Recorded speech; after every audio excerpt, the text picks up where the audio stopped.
Oh, how fun. The voice says so.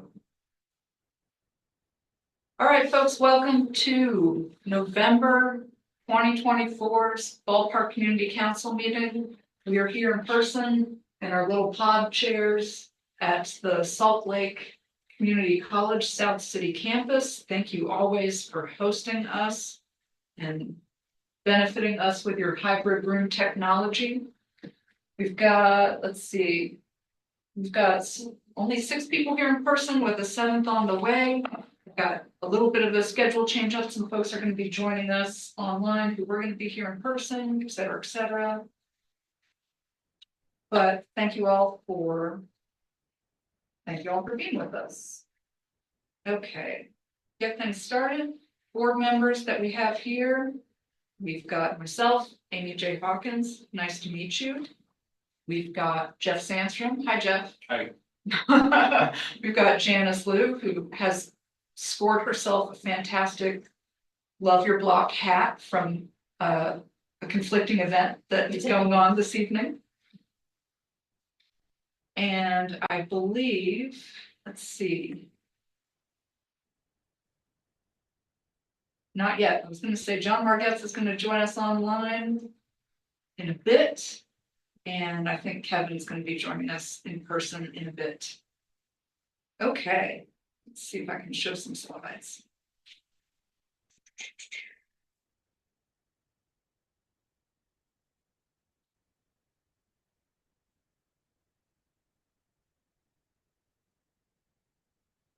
Okay, can you see that?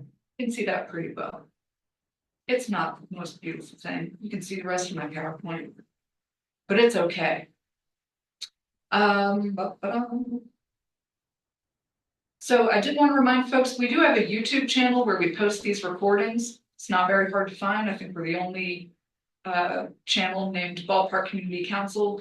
You can find past recordings there, and also things like our District 5 effort to interview the Salt Lake City School District board candidates, all sorts of cool things. So if you ever miss a meeting, go there, check it out. We bother to post. Let's see, second, what have we been up to this month? We worked together with Shades Brewing. Shades Brewing is relocating to the Ballpark neighborhood at 1388 South, 300 West, to submit an ACE grant.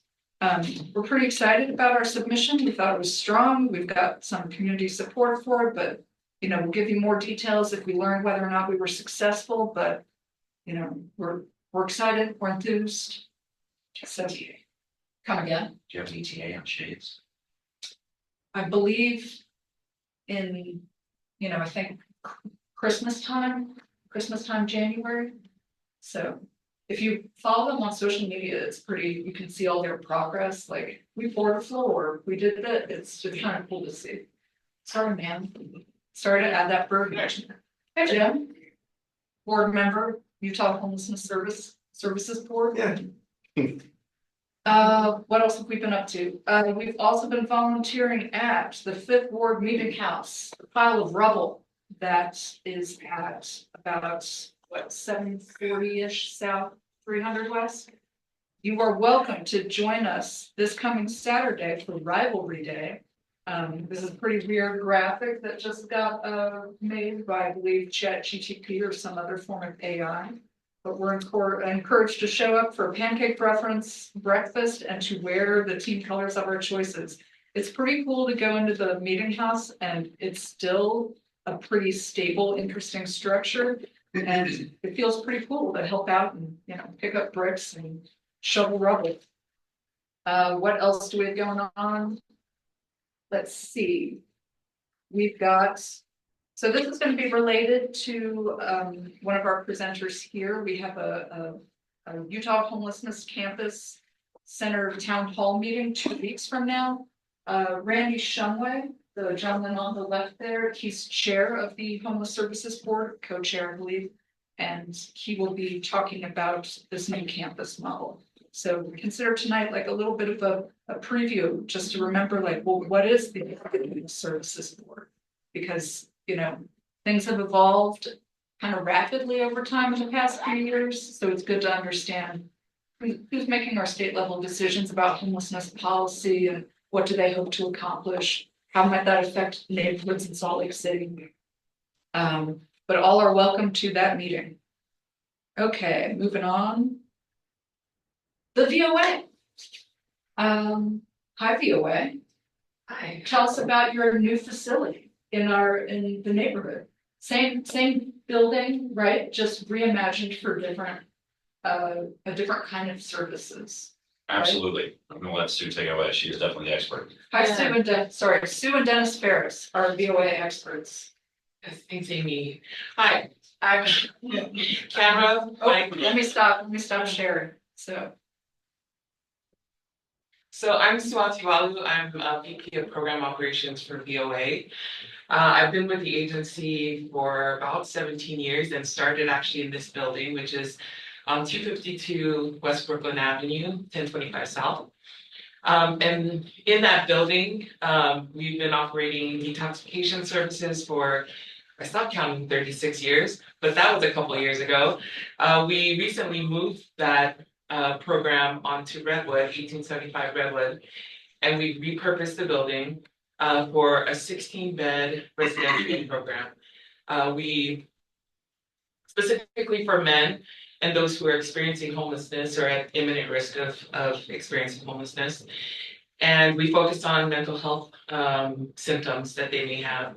They also may have co-occurring disorders like substance use, but it really is an opportunity to stabilize and then get them the treatment that they need if they have substance use issues, and then reintegrate them back into the community. And so we have staff there 24/7. So previously there was 83 beds that we use in our as a detoxification program, and it's down to 16, and it'll stay 16 for that particular program. I'm confused. You're not talking about the Redwood Road, you're talking about this location, correct? Yes, the location on Brooklyn Avenue. So but it's not detox any longer, correct? No, yeah. So it used to be a detoxification program, and we moved that program to 1875 South Redwood Road and expanded the beds there. You mentioned that was specifically for men. When it opened, they had areas for women and children, unless I misunderstood. Is that not no women, or is it? No women. So we do have a Center for Women and Children, which is in Gurney. That's a detox program as well, and women can bring their children there while they're detoxing and then get connected to treatment services. But we don't, there's no women in this particular program on Brooklyn. Are you ready for questions, or Sure. is there more that you wanted to say? No, that's it in a nutshell. Well, my question is it by referral Yes. specifically, and From Yes. what is that process? For I sure. guess it's a- So yes, it's not a kind of a walk-up program. They would have to refer, we have referring agencies like the state hospital, mental health court, our treatment providers. They can send in the referral, and then our staff will go and meet and screen the clients and see if they meet criteria, and then bring them in and kind of work on the admission at that point. And do they stay there like the whole time? That's where they are. They're not at the point where maybe they start going out of the facility to, I don't know, get jobs or anything like that. That they're there for, I guess, at the beginning of that process. Yeah, they could be there up to anywhere from a month to 6 months. It is a residential program, so they are living there. Again, stabilizing the first bit, they wouldn't be going out on their own. Staff would be taking them to different appointments and that sort of thing. And as they go, there's like a level process. And as they go higher in their level, they may go out on an appointment on their own, but that takes a little time to do that. And then again, it's reintegrating them back into the community. So that would be set up, the reintegration. I mean, they would be moving to somewhere else. They would have, I don't know, housing or whatever. Yeah, the hope is that from jump as they come in, like I said, they would be experiencing homelessness. So the case manager would be working with them on placement after leaving the facility. I could be wrong, but I think she's trying to, and tell me if I'm wrong, she's trying to understand how are you gonna impact the local community there, so.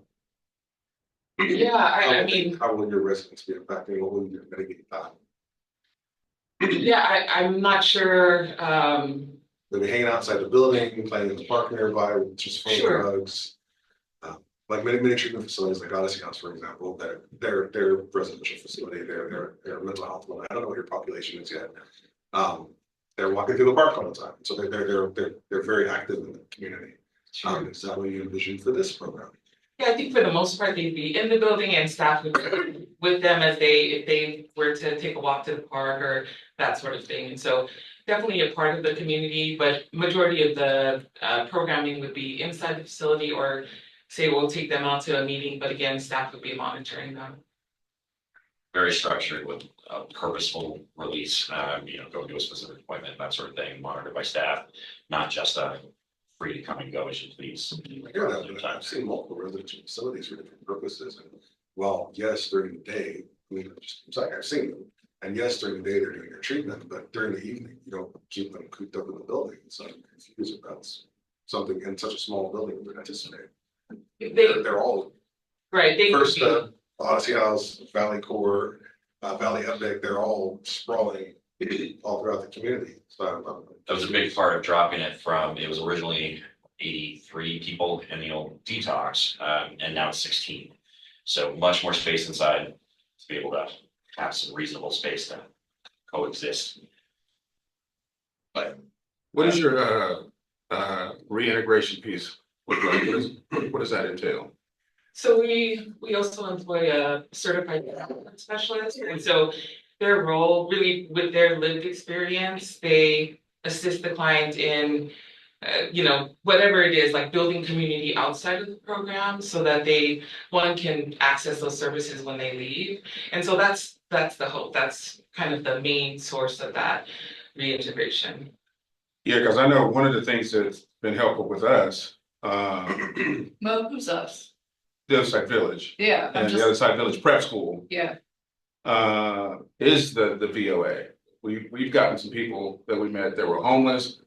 We've gotten them into the VOA, and I think her name is Sharon, has been our contact. We'd like to get a dedicated contact person that, at least on our end, that we could say, okay, here's what our requirements are. Let's start working with those people, because we have a couple people that we've done that with that Sure. are now in our prep school, and they're doing quite well. And I think the VOA and that detox is a very crucial piece, because now I've seen the person get off the street, get into VOA, we've been in contact, and then a few days later, a week or so later, they're thinking straight. They're looking different, their whole demeanor.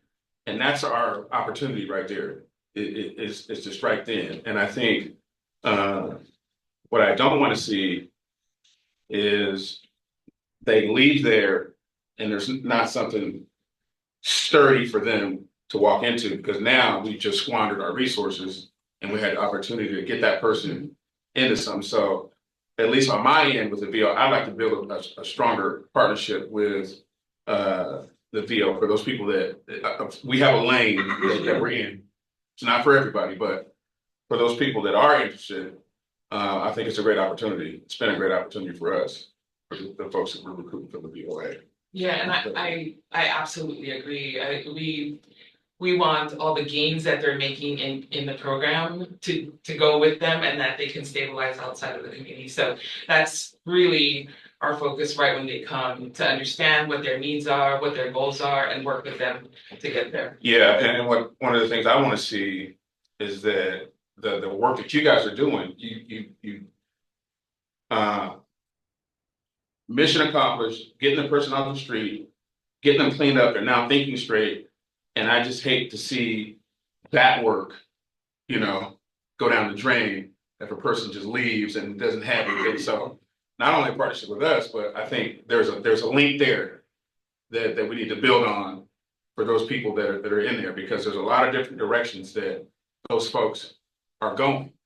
Right. No, absolutely. The pathways to different programs and all of that. So yes, partnerships are extremely important to us as well. So who are That your support system afterwards being established prior to them being released. Does the VOA have any experience in running these longer term programs? Because I read that you anticipate that the average person accessing services in this site is going to be there for about 5 months. And I know the VOA operates the Geraldine King, Right. and I know the VOA operates Detox, but I don't think I appreciate the full range of experience that you all have.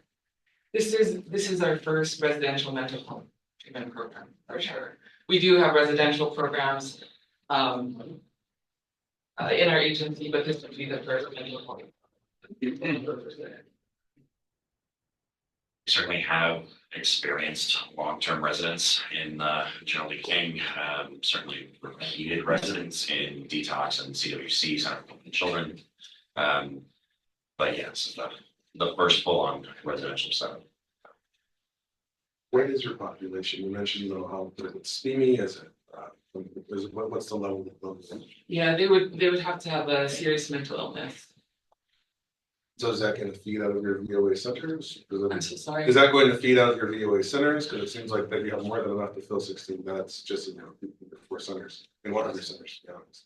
Right, I think many of our referrals could come from one of our programs. Again, the state hospital is the main referral source, as well as mental health court, and other treatment programs. So really, they have to fit that serious mental illness, the homelessness piece, and be able to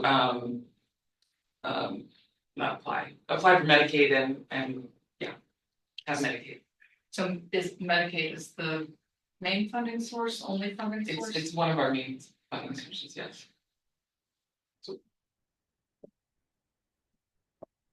I'm a cynic, so I'm not a cynic. I like the idea that there are 16 beds that we want today, and I just think that we could go up. And so I found myself exploring things and looking at others. You mentioned the state hospital more than once, so I hate the idea that the state hospital finds a pipeline to release high acuity mental health patients into the community for 5 months, and then, as he mentioned, then they're just gone. What are your partnerships? Do you have a long term? Well, obviously, every treatment plan is individualized, and every journey is individualized. There should be probably some structure that you've already set in place. Who are your partners? Who are you transitioning people onto? Do you have housing? Do you have sober living set up? Or for mental health, it's not really a sober living thing. Do you have housing set up for them when they leave in 5 months? Yeah, I mean, really great question. All of those partnerships are important. We work really, right. Do you issue beds? Do you have a psychiatrist who can do the injections that people need coming from the state hospital specifically? I hate to see them released into the community and then Medicaid struggles to get them their injections. Does VOA offer those? I'm not familiar with y'all doing that. Yeah, no, great question. I mean, those are critical services and positions that we needed in order to operate this. So we do have an APRN and a nurse on site. We have case managers, like I said, peer support. Our partnerships are all the residential service providers. We work with our housing providers as well. Housing is a difficult piece. 5 months is not a long time, so we. And I'm not attacking. Right. It's a complicated endeavor you're taking on. Right. I'm just questioning or raising, perhaps. You pursue these out here. You're ready to walk all the way down. No, absolutely no, and those are concerns we have as well. We want them to be connected to a service and go straight into a service and not on the street if at all possible. And so again, we work with stabilizing folks. We have a assertive community treatment team, which is sort of like a hospital without walls. So they have all of those positions as well, APRN, and we're hoping to then, if they need that level of care, to be able to transfer them to ACT, who will move with them wherever they go in the community. And also assist with housing and that sort of thing. Like I said, I'm hoping that we can get folks housed, but that is a short period of time, and so we will do the best that we can. One challenge that we have with such agencies and such centers, and I think it's required by our county ordinances, is the ability for residents and neighbors and community itself to be able to address challenges that arise as a result of you operating within our community where you haven't previously directly with staff from your agency. Who is that point of contact? That would, well, Dennis here is our community liaison for the agency, so he could be one. We don't have a community, a neighborhood community meeting for that particular program, but we can definitely, Will Come his here name and- number be on the outside of the building? sorry, Will his name and number be on the outside of the building so that people can, when there are issues that we require mitigation, i.e. You've got people that are hanging out in the park selling dope or whatever, Sure. using it or whatever. I mean, like the park nearby is a known drug. Right. It's got a lot of criminal challenges. But when the neighbors are having issues, will be they can call the building directly.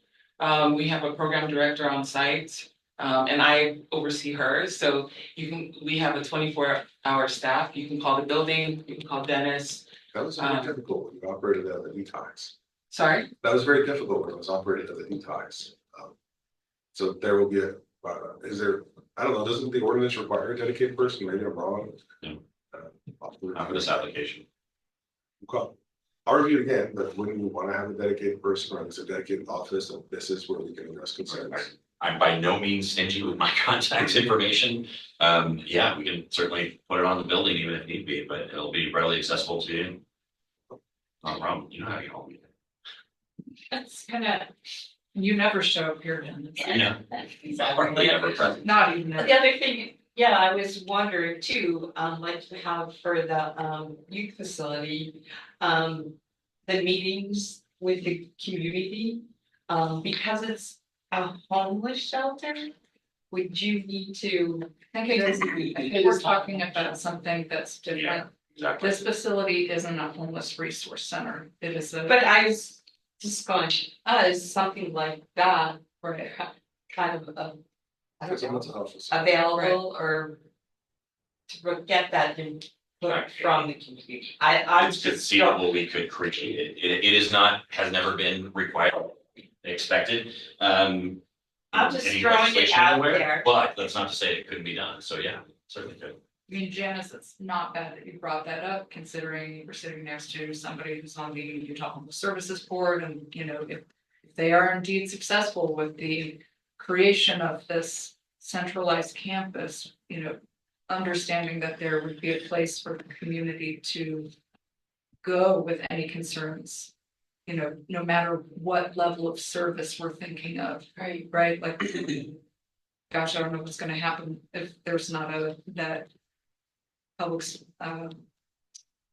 safety bond passed, but anything that is in those intermediate levels of service. But I guess that I'm gonna be a pain and ask the same question that I asked last month when we were talking about the public safety bond, and we were talking about those different levels of facilities for people to break the recidivism cycle. If somebody's been in your facility for 2 or 3 weeks, is there anything, I mean, will they have the rights to say, I'm leaving, we're done? I mean, everybody's there of their own choosing. yeah, they could leave. Again, we tried to reconnect them back to the services and kind of do a step down or anything like that, but they could choose to leave. You're right. How, They can't leave the state hospital, but they, as soon as they're released there, they can be there. say that again. Can you They say can't that leave the state again? hospital, Once the state hospital has deemed them releasable into the general community. which they do based on your level of care, but then they're not obligated to maintain that level of care. And that's just the concern. And they're right in the middle, you know, That is the system as it exists, that we are not allowed to kidnap someone, because if we were to retain them, lock the doors and retain them against their will, then. So that crosses over into a whole nother world. But that's also, concern for the neighborhood. That's why this isn't a walk-up facility like the previous detox that housed 83 people. People walking up all day, every day, looking for a spot. But now with the new system, 16 spots only, and only there on the right referral from a certified partner. So we'll definitely limit the interactions with the Certified community. partners? I- Who are the certified partners that will be doing referrals? a partner who is properly certified to refer. Now, as far as whether that list is complete at this point, I don't know, but you know, like the state hospital. So if I wanted to be on that list, who would I talk to? Sorry, If I wanted to be on that list, who would I talk to? Do you mean, Agency, do you mean if you would like to be a certified Yes. referral person? Yes. I see. so we have a email, you would just email us that, the information of that client, and then we would meet with them. What would that email be? I will send that information to you. In the meantime, I can certainly give you my card again, but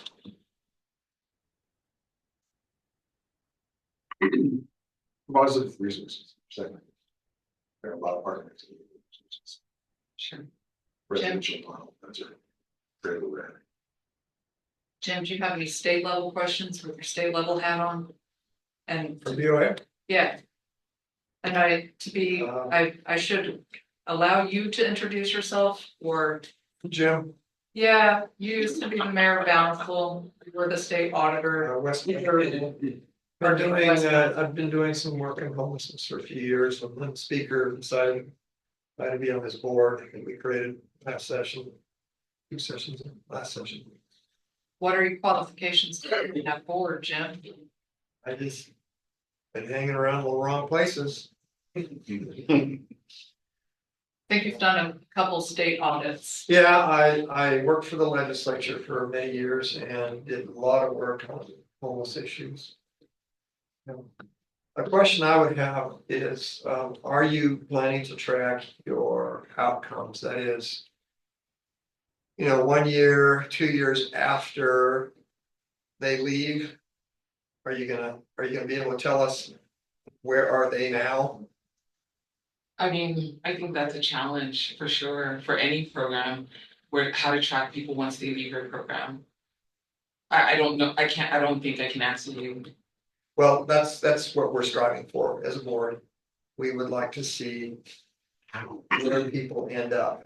Sure, it's not that. And if they're back in the shelter, then we know that something, so if they were to be, to speak to your point, Kevin, if they show back up in the shelter, then they show log back into HMIS, Yeah. right? So then we have a touch point where, yes, we do know where they are, but short of an RFID chip on them, how There are do multiple ways. we to track address them that. after they leave? You're talking about transitioning them into community partners, so you just follow along with those community partners. Isn't that what the HI system is supposed to do? If they're criminal justice involved, then they're gonna be on probation or parole for 18 months, and you can, there are ways to gather that data, not necessarily on everybody, but. there's gonna So be. as there's long as gonna you're be checking some into different disappear. systems, then sure, If yeah. you have we can motivation touch point. and interest, it's just there are ways you could develop those systems. It's. I mean, yes, that's just, so the HMIS, Off the the top of my homeless head. management information system. Yes, we'll track their movements anytime they're checking in with, accessing those types of services. So in that respect, sure, we could follow that trail of breadcrumbs. But I guess so what you were saying, to be able to point to, here's where they are now. If they are not interacting with resources did I understand that correctly? Wouldn't that be the outcome though? I mean, so you're just looking at seeing people who are gonna require medication and mental health services for their lives. Schizophrenia doesn't go away. That is bipolar disorder, and that is what, the mainstream diagnoses are. So yes, you're gonna have that ongoing service, and when you stop having that ongoing service, that might be an identification of maybe we weren't successful at that point. I don't know, it seems like you could develop that system. I'm not, It's gonna be very difficult to have those kind of data metrics, and that's the key. That's what's gonna help our state, that's what's gonna help our community figure out where the blind spots are, is those data metrics. And it's difficult to get that data metrics if they're just going there for a short period of time, right? And they may exit all over the place, right? If we have an intentional next step that's connected to this piece right here, right? I would suggest physically close connection. You get a higher touch on this person. And the next step is not down the street around the corner to this case manager, or down the street around the corner to this therapist or whatever. It's right there. You're gonna get a higher touch, you're gonna get build a relationship with that person, trust is there, you're gonna have them for a longer period of time.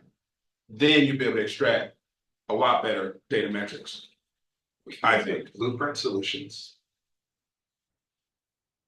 Sorry, Are you familiar with Blueprint Solutions? I'm not. So it was that state, like it was designed, and several agencies signed on. It still exists, very few agencies actually use it, but they all signed on, and it basically, the idea was to reduce overutilization. I'm not trying to like make our meeting about this, the center of other agenda, but the idea was that so that we wouldn't overutilize resources, that you'd be able to sign in and each agency's data, portions of their data would feed into it as much as is appropriate, obviously, right? And then you could log in, your agency would have a login, and be able to see, okay, well, you're working with this case manager with DWFS, and these are the goals that you're working on. Oh, you're with APMP and you're working on these cap goals. Oh, you're with those are two that come to mind because nobody else really signed on to it. But there are other places. I don't know if you'd be able to access that, but if you were able to sign on to that, then that's how you track your long-term outcomes. Because we're looking at people who are DWS is a great resource. We're not looking at people that tend to be overly productive. We're looking at people who tend to require onboard resources. And so they're going to have lifelong relationships with agencies like DWS. So that's what I say. Like when you say there's no way to do it up in RFID check, it's like, well, maybe it doesn't seem like that. That's a quick answer, but it's not really an accurate answer. If there was motivation to do so, I think that could be achieved. And I think it'd be useful, and that'd be really good when you're going for funding to the legislature. Hey, here's what we've done. We've tracked, we've identified what people have achieved, and we've improved outcomes by 5%, which sounds like nothing, but it's massive. And we've reduced, the number of ER visits in this individual because now you're not spending $15,000 every time they go to the ER for a cold. And so give us that money, and here's what we're achieving. That's where we're heading. It's gonna be a bumpy ride for It's a been there while. for years, but nobody will sign on for it, so. But our expectation is that we're gonna fund programs that show good results. And we're gonna, and the governor's committed to this, that we find out what the outcomes are for any given service. And like I keep saying, there's always money for programs that work. We just have to show results. So that's one piece. Outcomes is a piece. Safety is a piece. It sounds like you've addressed that.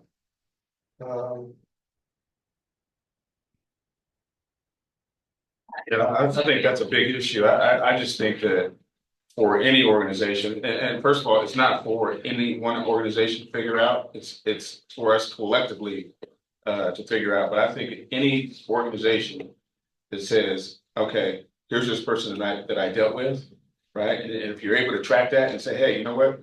Here's where I've been able to help this person. Here's what this person is now. I think it's just so many opportunities to build on that kind of information. And that's a culture that we need to establish.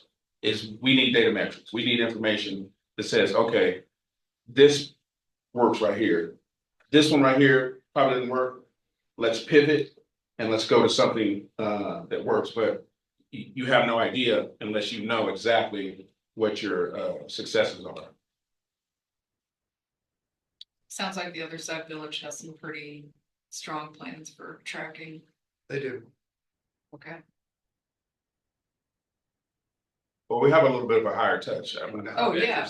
we have a little bit of a higher touch that we're not subject to a funding model. But anybody that comes through, whether it's 2 years ago, 2 months ago, 6 years ago, or whatever, we have that information, right? And I think for us,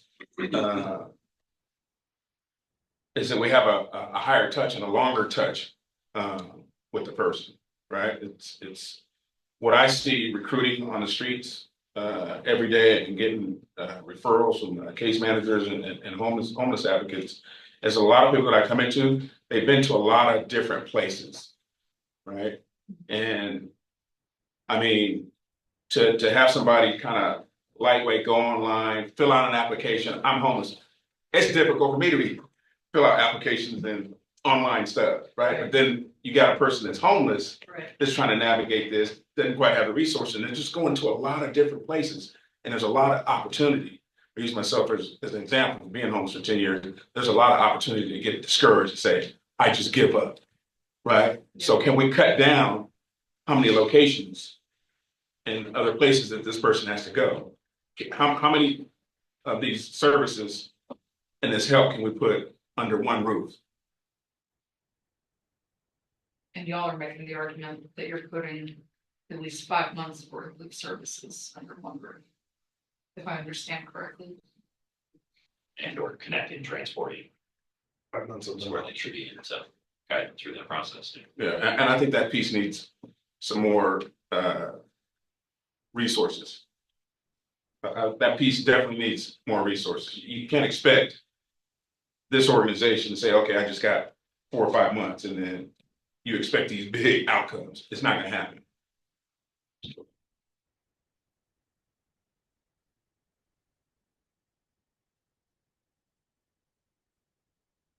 Will we be able Deep and complicated stuff trying to fix people's lives, huh?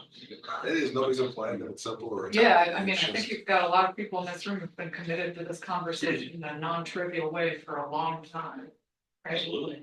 So that's, hopefully, that's okay, right? But, That's why we're here. is there any way that we can like check back in? I think the first couple of people have been accepted.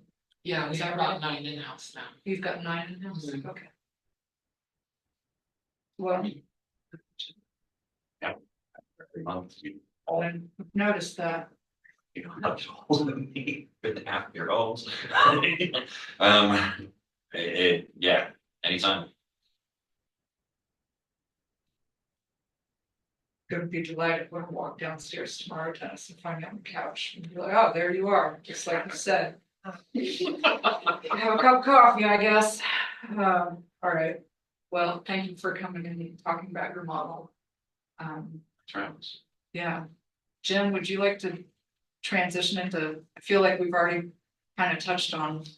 Well, Stuff. let me say a few things that I think are might be of interest to the ballpark community.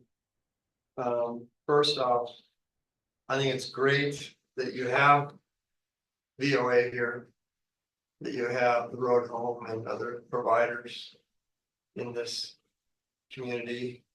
I'm from Davis County, where we seem to be a little bit hostile, very hostile, to having any sort of warming center or treatment facility.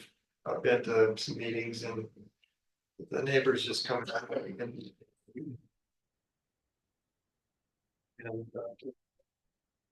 they're just not gonna have it.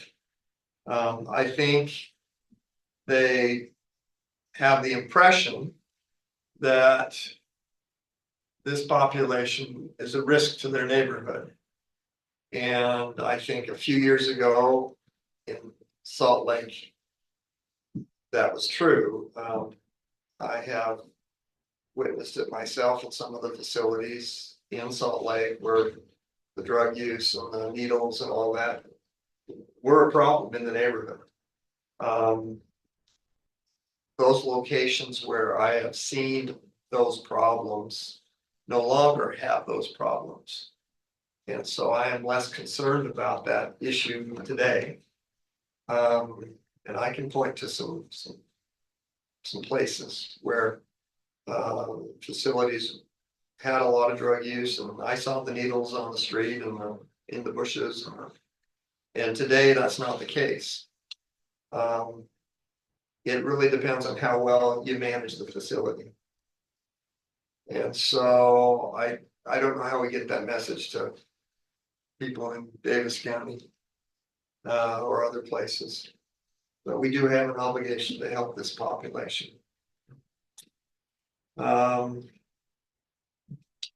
Jim, I don't know if everybody is entirely familiar with the warming center. The requirements that different counties have to provide any form of services on, for example, code blue. So night. we've put in statute that people who want to get to a warm place on a very cold night can do that. And it's called a cold blue. And we have what we call warming centers where people can go. And we have, I think we got up to the number we need in Salt Lake County. Davis is not where it needs to be. Utah County has sufficient. Weaver has sufficient numbers. But these are places where folks can go and get out of the cold. So yeah, we're after that. That is a temporary stopgap kind of solution. We're responding to the immediate need, but the longer term need is to get these folks off the street completely. And Amy mentioned the campus that we are planning to create. And this will make it possible that we're going to have as many as 1,200,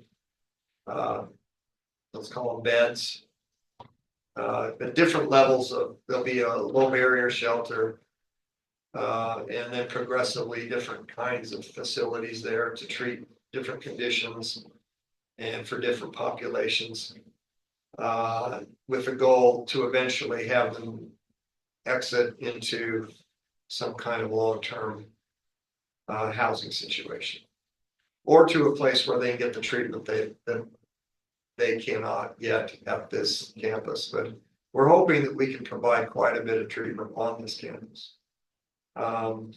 Jim, can I interrupt? Sure. There's been some discussion, or at least some media coverage of your board, and I want to say the Salt Lake Tribune, might have been KSL,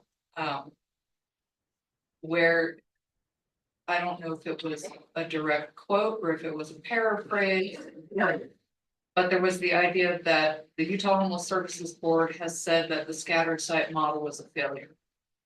And that may not be a direct quote, but you know, we're a neighborhood that hosts a couple of resource centers.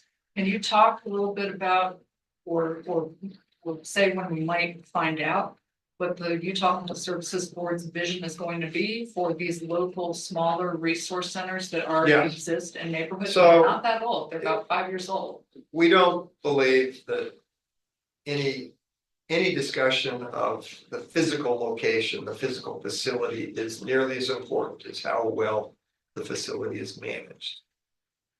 And like these places where I observed drug problems in the past, where I'm saying that's not the case any longer, they have stepped up the security and the law enforcement presence there. It really comes down to how well you manage these facilities. And I keep telling people, whether it's a campus or a scattered site model, really doesn't speak to the culture and the services that we bring to bear in that location. If we do believe that our scattered site model has not done what we envisioned originally. Homeless resource centers require that you have resources and support services. And we did not provide the wraparound services that were supposed to be part of these facilities. So they became shelters and not homeless resource centers. And you could fix that in a couple of ways. You could bring all the services you need to each of these facilities, or we're not talking about trying this in a campus model where we will have all the wraparound services on site and create a culture, a community feel to this place where we hope that people will feel like they can transform their lives. So what is the concept for the distribution of those types of campuses? Okay, the campus will not be in the ballpark area. We are not considering, I should have said that right off the bat. Come again? We We're are, recording. the meeting is being recorded. The ballpark community is not one of the locations we are considering. We don't have any 30-acre sites. I can't tell you the sites that we're looking at. This is going to be discussed in a closed meeting, and they want to keep, whenever you're dealing with real estate purchases, you can't just blab it out to everybody, oh, we're gonna go buy this piece of property, because it complicates the sale. But is this in Salt Lake County? There are 3 sites we're looking at in Salt Lake County.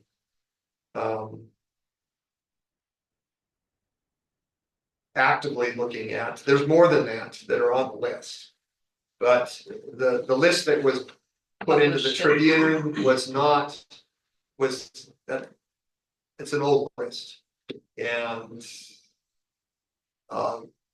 almost every one of those sites we have stopped considering. And we've got 2 new ones that we're looking at besides what we've seen.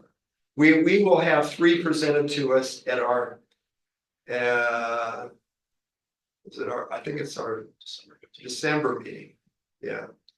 But are you looking at this throughout the state, and this is where it's starting, is in Salt Lake County? We challenged our staff to find 3 locations along the Wasatch. No, come to us with 3 recommended locations on the Wasatch Front.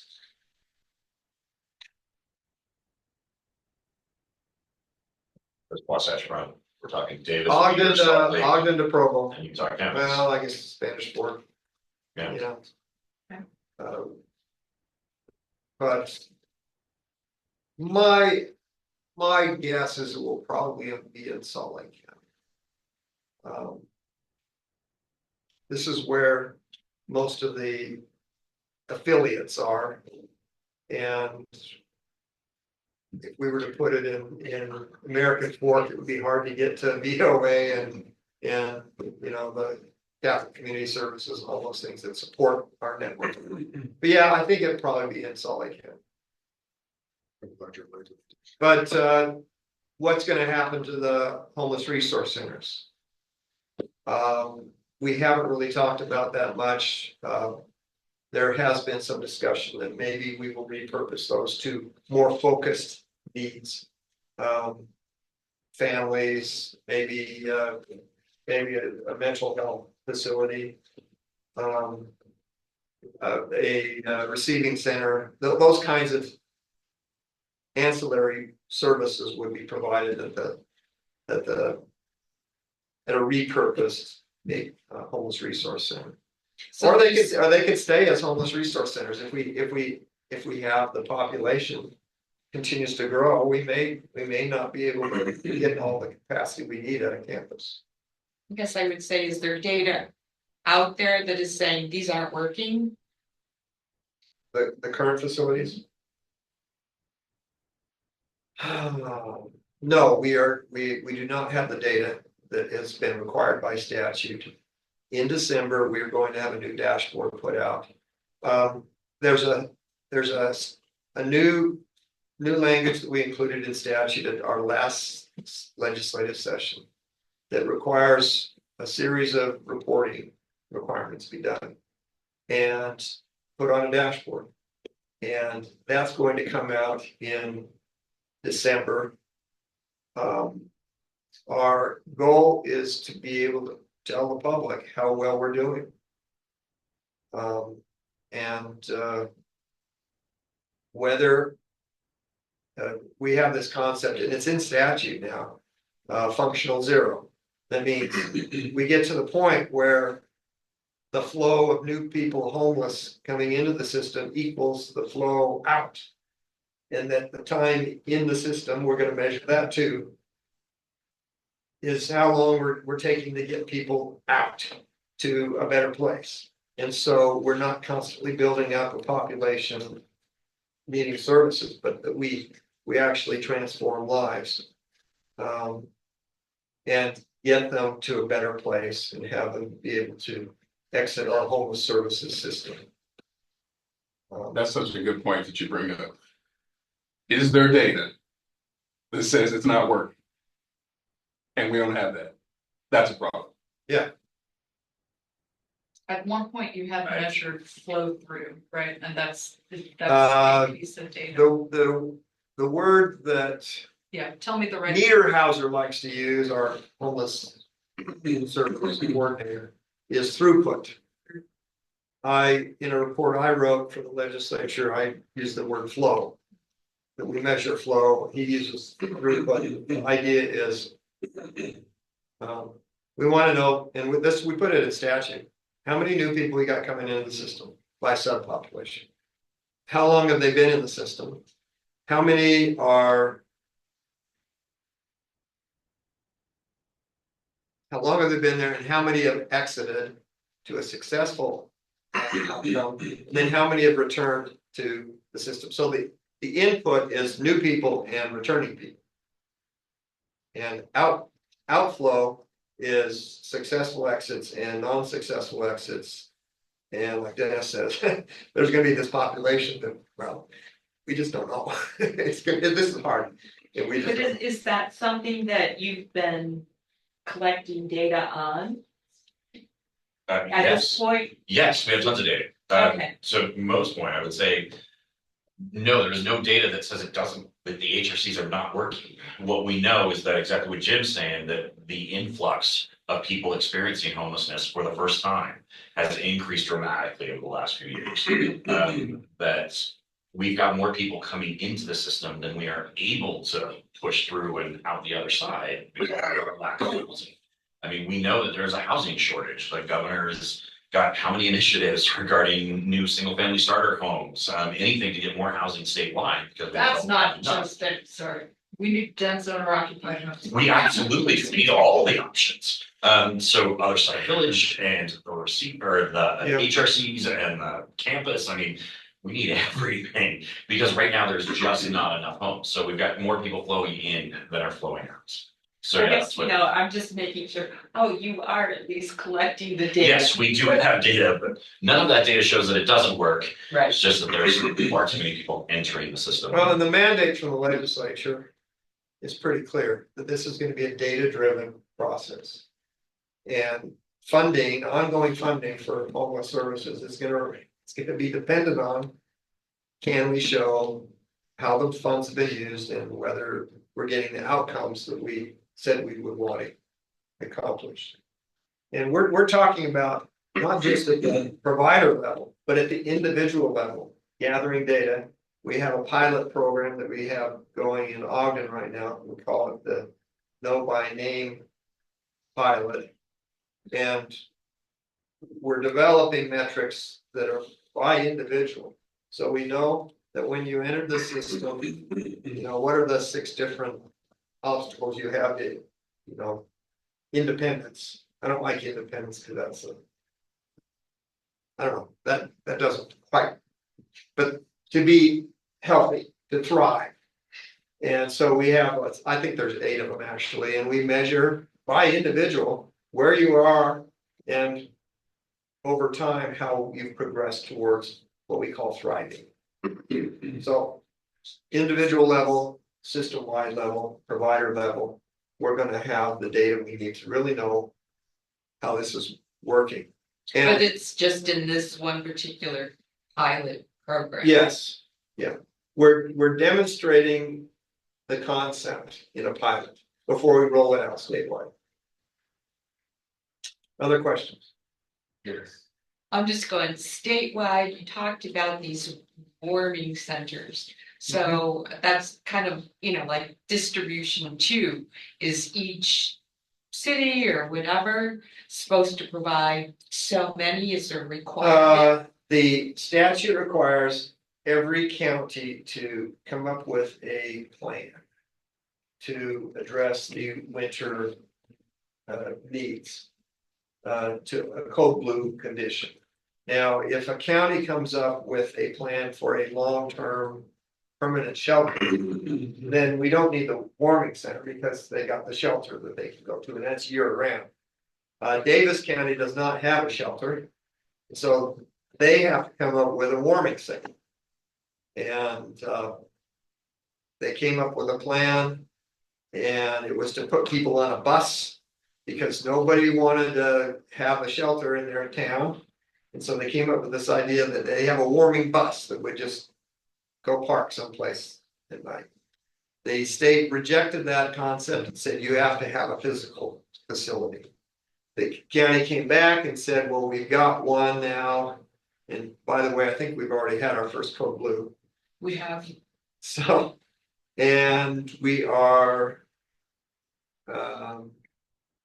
still without a facility in Davis County. Their current plan is to have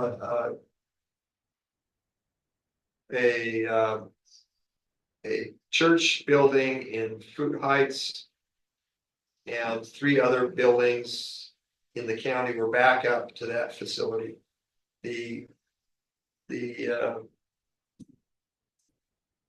residents of Fruit Heights were all up in arms because of this church being used for that purpose and rejected that. And then the parishioner backed out, said he's not going to do it. So I think we're going to be having them go to some. So the clubhouse at the Davis Golf Course, the old vehicle inspection building, and one other facility, senior living center being in Clearfield. Those are the backups, and so they'll probably be going to those 3 facilities. But yeah, every county should have one. Utah County has a religious organization that is sponsoring the winter overflow, and of course in Salt Lake we have several places that are being used for that purpose, as well as the shelters. this is a very specific question, but if the homeless resource centers in Salt Lake City are going to be re-envisioned as their purpose, I mean, they're not owned by the state anymore, right? So how, what? They can continue to operate as shelters. Right, like you don't have the. Let me rephrase that. Do you have the authority to say? No, we need to rework your conditional use permit or something? We have not entertained that idea. Okay, Because I mean, the conditional use permits have been overridden many times at this point. the city has the authority to rewrite those permits, yes. You would be interested to know that we have legislators who are drafting legislation that will take that out of the hands of the city. And, well, they will still have the authority to issue conditional use permits, but it will be a state licensing process that we will be contemplating during the next legislative session that will address a lot of the concerns I think you've expressed to me regarding the operation of these facilities, and that will come under a state licensing procedure. I mean, to be fair, many of the ways that the conditional use permits have been overridden have been state level decisions to begin, the code blue changes, that's a state level thing, requiring homeless shelters to flex under code blue, like that's one way that a state level decision came down. It hasn't been. So.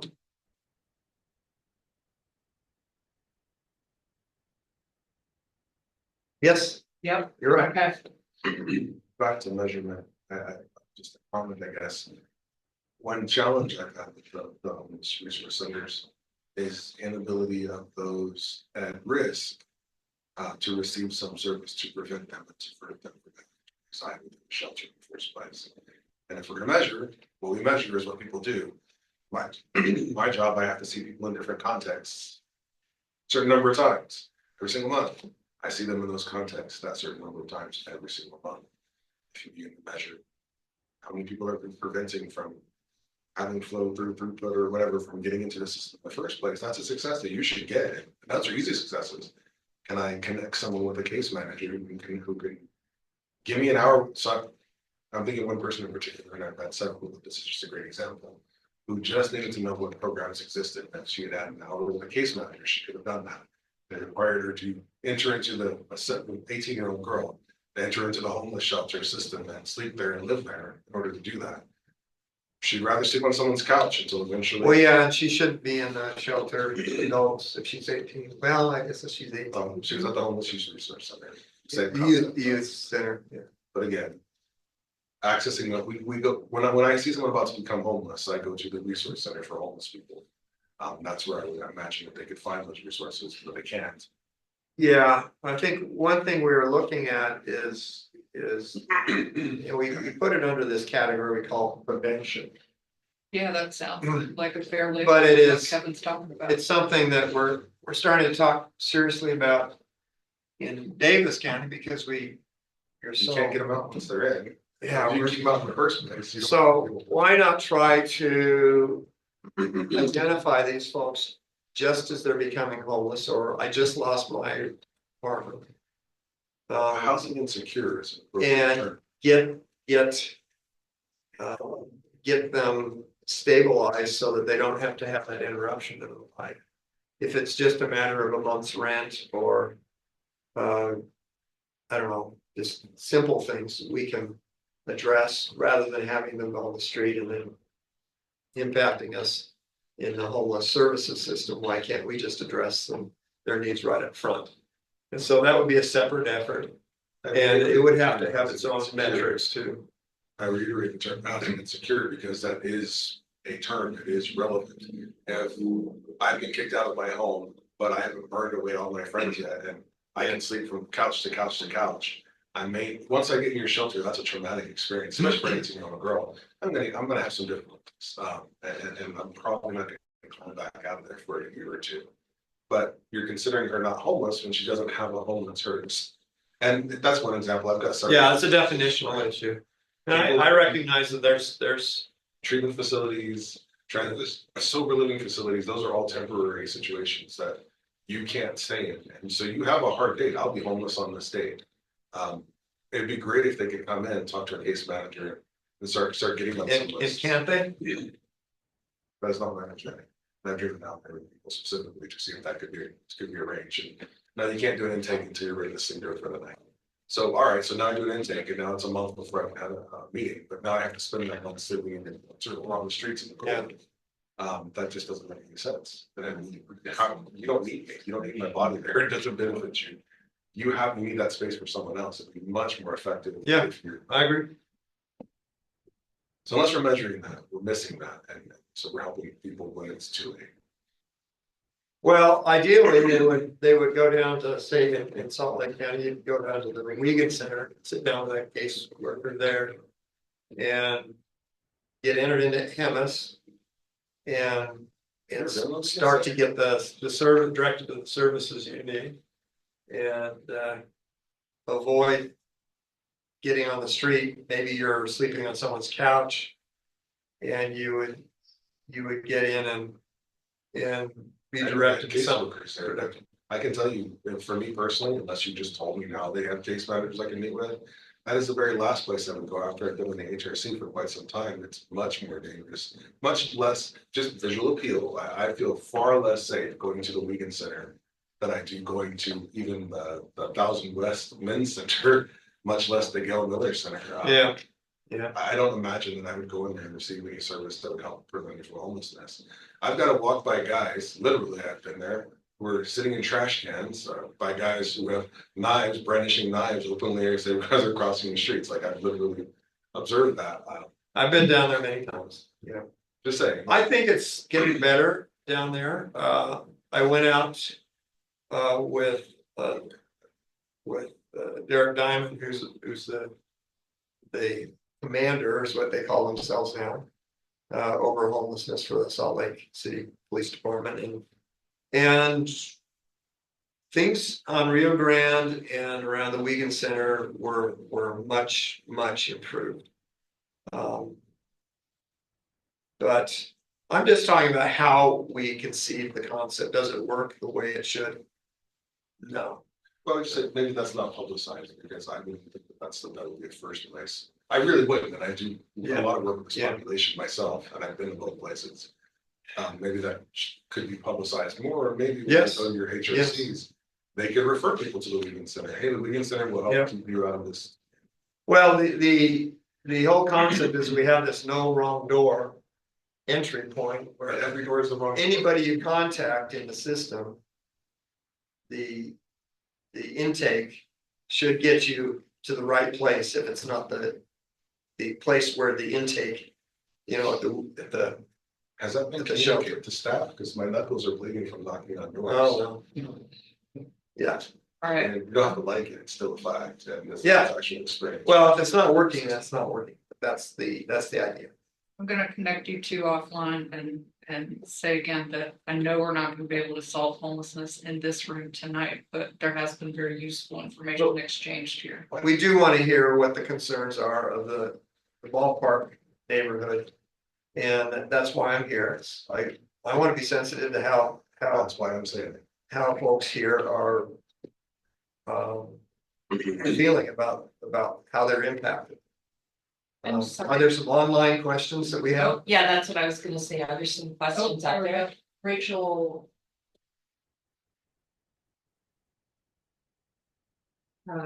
You have many volunteer opportunities open, Jim. And Kevin. I assume that was aimed at me. I'm talking about my personal observations, but thank you.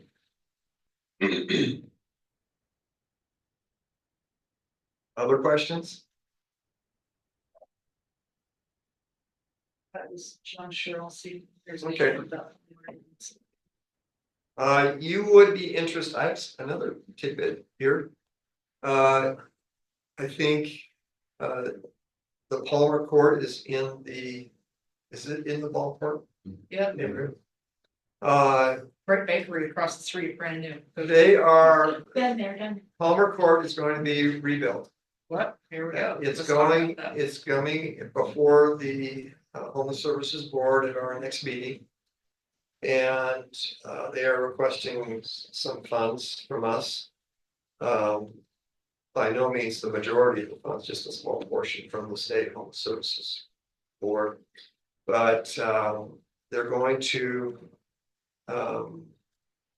basically tear down the whole complex. How many people are in there? About 100. There are 200 rooms. They are going to build a new permanent supportive housing building. It will be somewhat similar to the Magnolia, a 6-story building.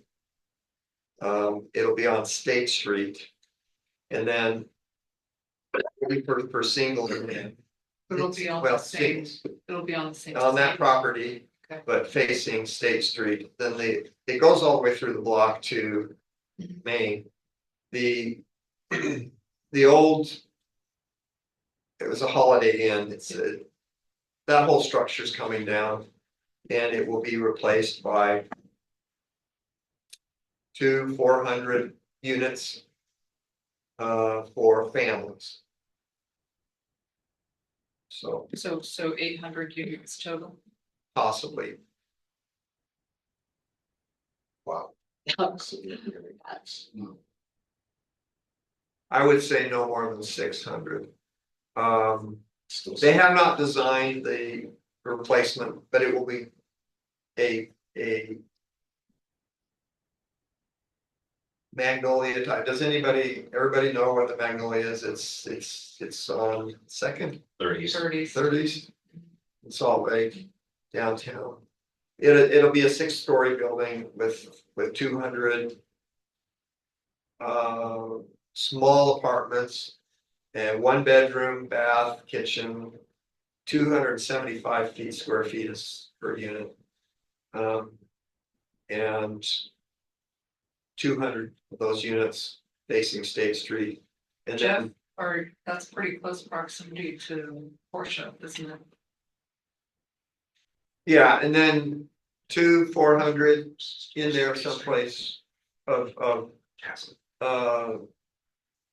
low cost housing for families behind. And they assured me that there will not be interaction between the permanent supportive housing and the families. So How? there'll be a separate fence, or structurally they won't mix at all. But they'll be right next to each other? Yeah. Just walls, in other words. I don't know how, but they assured me that they would be keeping the families with children away from the permanent supportive housing facility.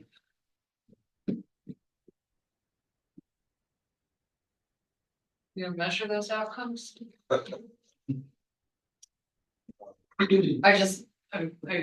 No, I hear what you're saying. I'm just a little skeptical that two buildings adjacent to each other, even if they're separated by walls or a fence. Like, I'm going in that sort of density, just. that kind of density, those populations are gonna interact. I mean, I interact. yeah, you're at least doubling the population of that. Yeah, that, why would somebody tell you that those populations aren't gonna interact? Because that's what you. So need. That was the assurance that I received. That was one of the questions I had. This was a briefing I received from Shelf Land today. Okay. And just because I'm more interested in this property than perhaps most board members. I got the full rundown of it. But there's like 6 others that we're gonna consider, and along with this one. So. But that's one that's a ballpark neighborhood facility that we're talking about That'll be interesting expanding. to even think how that's gonna impact, you know, would that be Whittier Elementary? I hope you do it, because I think that's amazing. Yeah, it's finally done that. Yeah, and right now we have families mixed in with singles, which is not an ideal situation. So separating those two, that's why that was. I'll complain all the just about the it's just conception. Yeah. Expect. Well, I think the plans will be online. What's the Just timeline? looking at the livability of any of that kind of density and. I think the permanent supportive housing for the singles will be under construction in 25, probably completed in 26. I'm just guessing. All of that will be online. I get the frustration. I just want to point out that right now there's already much more than 250 people living there. Many of not many, some of the. Sorry, I haven't been able to. Thank you. Saturday, up to 8 people that are there. Well, they have couples and families with kids. So, yeah. So I'm just saying, like, that this might actually space it out some, if you're gonna build it up higher, that actually just might make it just more viable. Yeah. Sarah Hi, Strang. yes, thank you, Amy, for unmuting me, and Jim, so good to see you there today. Sarah Strang from the Road Home. Sorry, I've been facing my screen, Sarah, since I've been trying to put it on. Yeah, Sarah, you probably know what the timeline is on that permanent supportive housing. You know, we are in the very, very beginning process of looking at reimagining Palmer Court in an effort to not only be able to serve the residents who live in that facility in a much stronger and safer fashion, in a way, a building that's purpose-built for them, instead of the repurposed hotel that we have, but also looking at how we can utilize that space to bring on deeply affordable housing for the community as well in each of those pieces. As I said, we're very much so in the infancy of what this design has, and what it has come to. And, I think we were hoping for the opportunity to be able to reach out once we'd had more details settled into this space. So we would love to connect once we have more finalized pieces and bring this back to the ballpark community, since we're still just very much so in the infancy of the process. Well, I'm excited. I just want to say that. Yeah, and you gotta start talking about it because the discussion right now is how to pay for it. And the first step is to build that permanent supportive housing. I think, Sarah, you've got the permanent supportive housing is a lot more. It's further along in terms of the conceptual design than the family side. But yeah, I'm excited to see the progress there. Sarah can. So these So- discussions have Did you read it? already been through the city. I do not know where they're at on that. Sarah, Hold on a sec. Okay. I would not think so. I apologize. I didn't realize that if I hit mute, it would put me back at that stage. So Amy, thank you for your patience as I work through that. No, as I mentioned, we're very much so in the beginning of this process and working through each of those different pieces. So I just cannot stress enough, very much so in the infancy. There's still much to come with it. As we work through the best way to utilize that piece of property to better serve the individuals on the property, but also ensure we're bringing some really valuable housing stock to the area and to the city when we need that, when we know that is such a needed component. I'm working through that, so we will be in touch to share more details and work through each of the different pieces and ensure that we follow the process to get all of the input that we need as we work through the different pieces.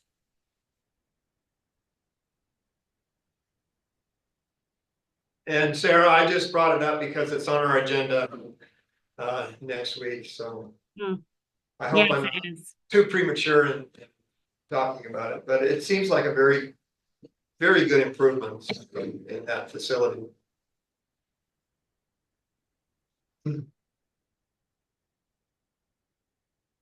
Other questions?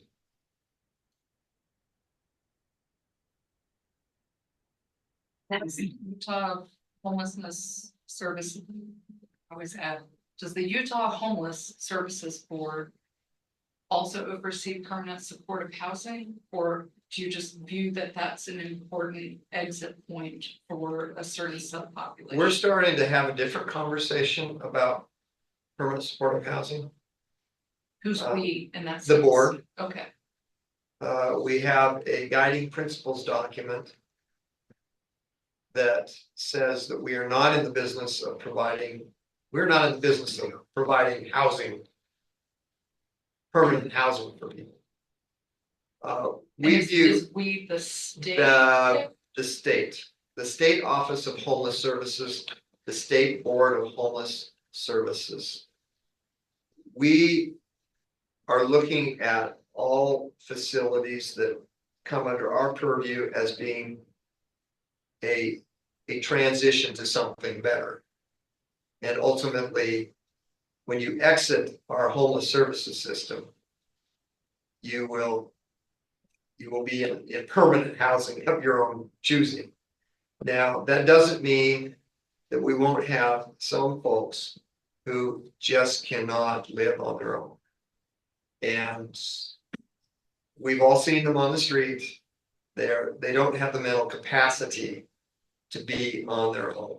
Yeah. And we are going to have to take care of them. That's pretty clear. But you don't view that as the role of the state? There is a place for them. Yeah. And I don't know where yes, there is a role for the state in that. Okay,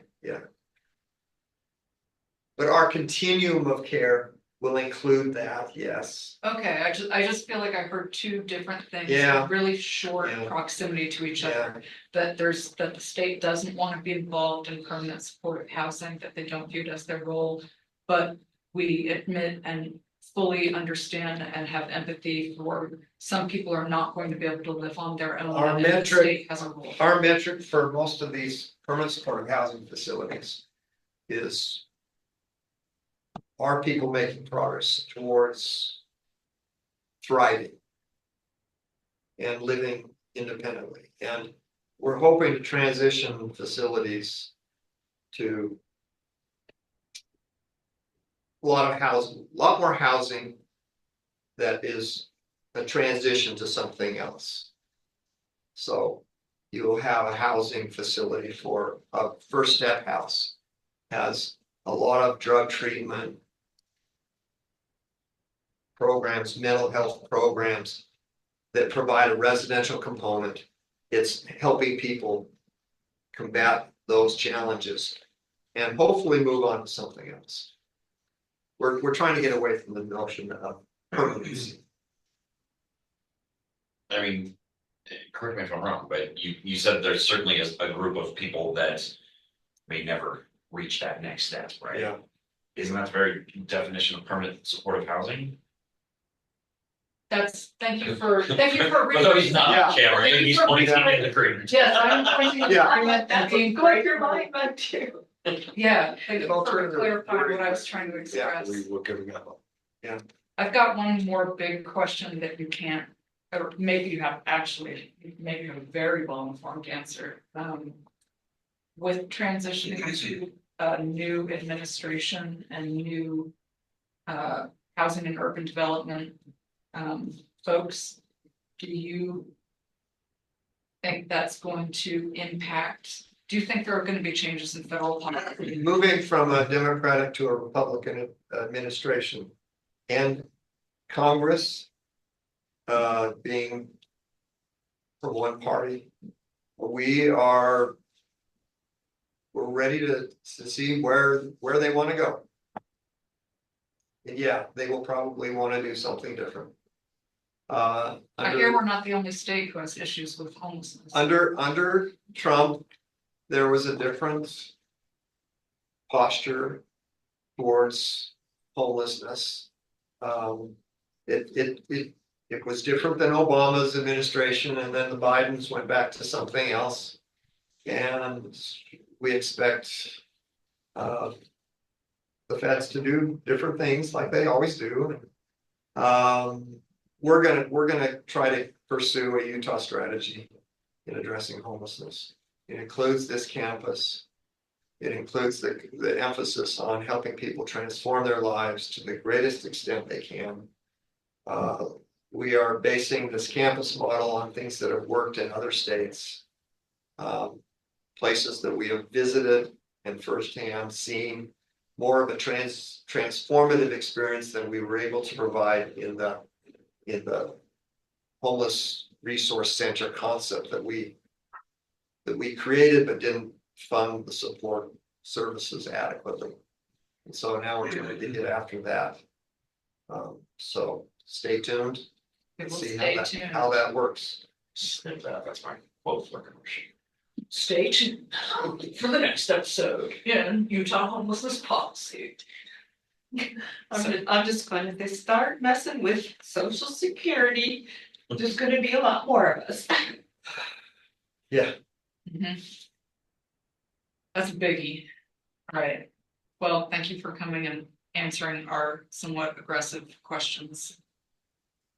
We're gonna keep having them. And almost all of the Utah Homeless Service Board meetings are public in the sense that you can either Yeah. physically go to Yeah, them or you you can can- sign you in can- over Zoom. Sign in and listen in. I should say that, you know, I spent 36 years working on a wide range of issues for the legislature. And this was by far the most difficult. And so I refrain from criticizing anybody for not having succeeded, because this is a very challenging population. And I, for one, have had, on 2 occasions, we've invited homeless people to live in our home. And so I know what they're going through. And it is extremely hard to help these folks. And so I praise those service providers who are making an effort to do what you can with a very difficult situation. Tulsa does a great job. Volunteers of America do a great job. These are people that have suffered some tremendous trauma, and it takes a long time. Takes a determined, continual supportive effort to help them succeed. Good question for you. I believe you've been to various places, seen lots of different programs, right? Is there a city that we can look to that has solved or truly made homelessness rare, brief, non-recurring? Where's the shining light in the distance? You know, there's things that we pick up in different places that we say, oh, that's working. But we would do it differently. So are these Uh, campuses working? The somewhere? campus that we're modeling this in part after, well, there's 2 or 3. There's one in Reno that has a campus that's doing some good things there. The San Antonio Haven for Hope is often talked about. But there's different things about those communities that aren't the same as ours, and so you just can't take their model and say, oh, we're gonna do that here. I think there's, in terms of the data actually having succeeded, seems like there was a community, and I can't remember which one, in Wisconsin or Minnesota, that had probably had the best numbers in terms of reducing. Houston has done a good job. They've dramatically reduced their homeless population, but they have a much lower cost of housing in Houston. Yeah, because there was specific variables there that it was immediately post massive hurricanes. A lot of people left town, so there was empty housing to be. Yeah. We certainly don't have that here. So, we can pray for a hurricane, that's all. Yeah, I mean, Don't joke like I that. think that's the only thing that hasn't hit us yet. Yeah. Had the winds. So, It yeah, can get Asheville, it can get anyone, don't make Yeah, that no joke. kidding. but there are We're gonna come up through Texas. some Yeah. things to learn. And I'm intrigued by what Reno has done in terms of getting the cost of their unit costs way down. Sure. And the thing about San Antonio that attracts me is their culture. They have this, evangelical kind of feel in Texas where, people are born again, and they have this idea that, well, let's create a place where people can transform their lives. And I think, well, that's really intriguing. And they actually have quite a bit more private donations. They don't get very much federal money or state money to run that program. And so it's kind of a religious support that they get there. Can I ask the same question on a more philosophical?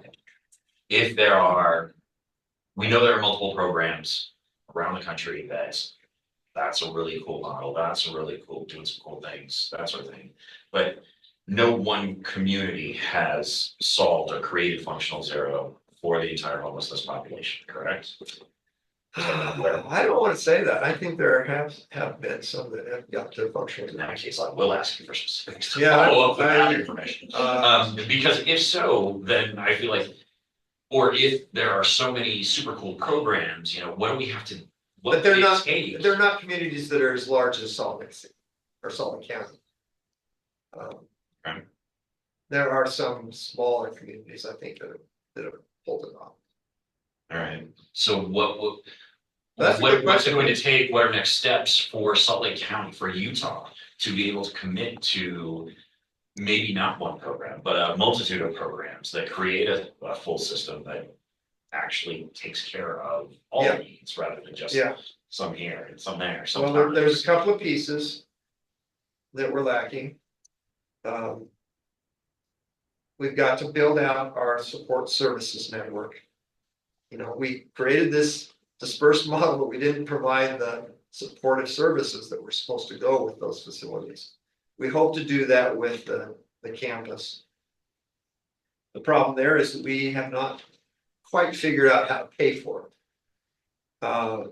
We have gone to different groups, philanthropic groups, the state legislature, religious organizations. They're all willing to pay for one-time Right, build something to solve homelessness. but we need. But there's this more ongoing taxes, cost so of Kevin- providing the support, the case management.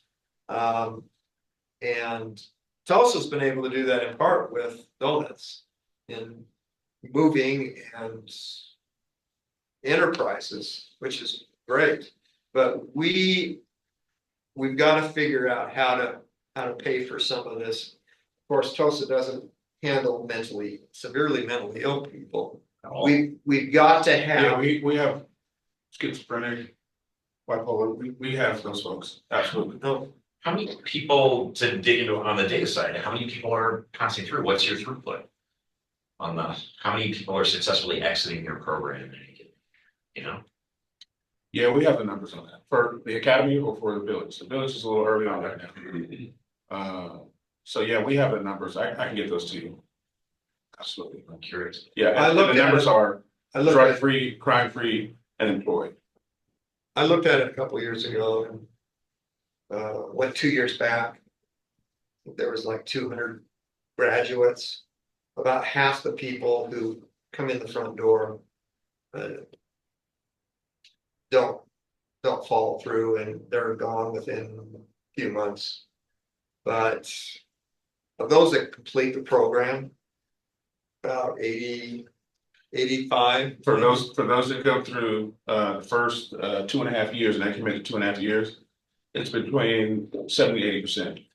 For those That that is- stay in the third year, They're not back in HEMIS. They're not back in the criminal justice system. And I mean, I love it. Like I said earlier, all the options, we need them all, and that definitely serves a significant. So if you want an population. example of success, here's one, Sure, but it's but a, also a 3 or more year commitment. It varies. 3 more year, it goes up to 80. That is high touch, like I said. For those that want to become staff, it goes up into the 90s. and it's less so the mental illness, drug addiction. Yeah.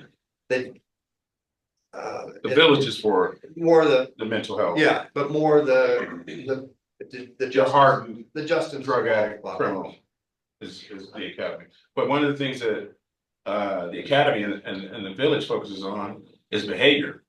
A lot of our services right now is transactional, right? It's go here and get a service or whatever. And the thing that we need to get away from is that this doesn't happen by me sending you over here for a service or two. This is a long term. This is about changing behaviors, right? And I think that's one of the things that we need to get into is in order for a person to be drug-free, crime-free employed, the thing that you have to change is the behavior. We could send people to all these different locations all day, every day. I can give you all the resources in the world. If you're not ready for it to make that behavior change, it's never going to work. And so the way you decrease your recidivism is by changing behaviors. This game is about behavioral changes. So do you get court-ordered referrals? So our sister organization, Yeah, the other side academy, it's, I would say 80% are in jail facing new charges.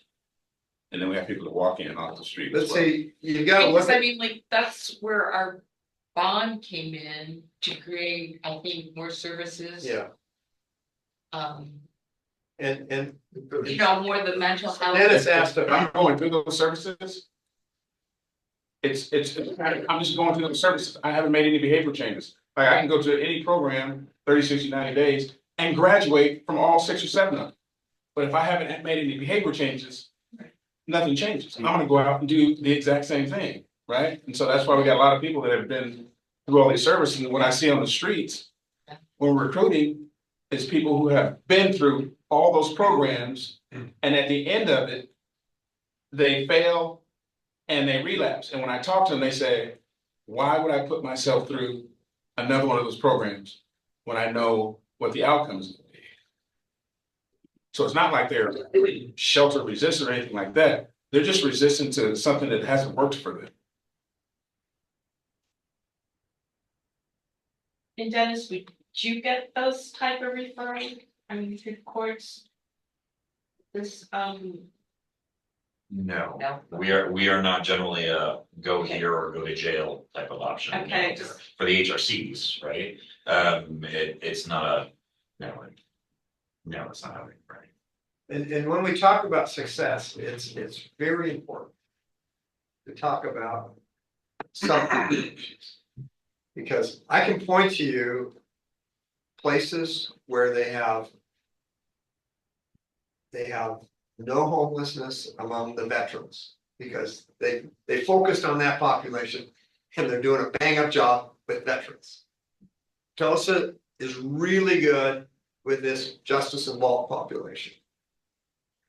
Florida, Miami-Dade County has what we call a SIM program that's court directed for this same population that's doing pretty well, and we hope to adopt that same model in Utah. But that's just for the justice involved. It's not for the low-level criminal crime that they're not really frequently justice involved. Or families is another population. Davis County is actually doing pretty well with the teenagers. Because they've got these centers in the high schools now. I like hearing you give Davis County some credit for doing something right. They've done something really well. Yeah, it's with the high school population. That's really important, like in terms of an age to intervene and make a long-term, sorry, I'm just saying. Yeah. But and I've been encouraging us to look at the subpopulation, say, okay, we want to make homelessness brief, rare, and non-recurring, but let's talk about it in terms of the subpopulations, because you got to have a different strategy with each group. The domestic violence, there's some communities that have done really well with that segment. So yeah, I can point to a lot of successes out there, but has anybody solved all of those? No. And is that frankly just, does that boil down to funding? What would it take to implement 5 different programs that actually could positively impact the vast majority of population experiencing homelessness? Yeah, it requires a champion, which we see in San Antonio, got that Haven for Hope going, and then you got the funding, and success builds on itself, and then you get more funding, and before you know it, you've got a program that really works. Dennis, are you trying to solve homelessness in this room tonight? I mean, certainly love Yeah. to. So, you know, there's a group in Austin that has done some remarkable things. What are they called? Loaves and Fishes. Yeah. Community first. Community First. Alan Graham. They had a champion. He got things going, and they created a tiny village. Yeah, tiny village, city parking. So you can point to these successes all over the country, but they're focused on a specific population. And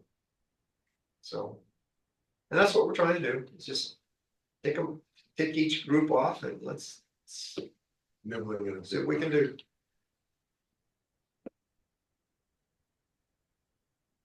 Talked a long time, Jim. Appreciate it. Well, thank you for inviting me. I tried to thank you before, then we had to solve some problems. Did we solve any? Solved all, they're all solved. Yeah, just more questions. But yeah, We're. we are, this is a tough problem. And it takes communities that are willing to have a warming center in their neighborhood. And providers who are willing to step up and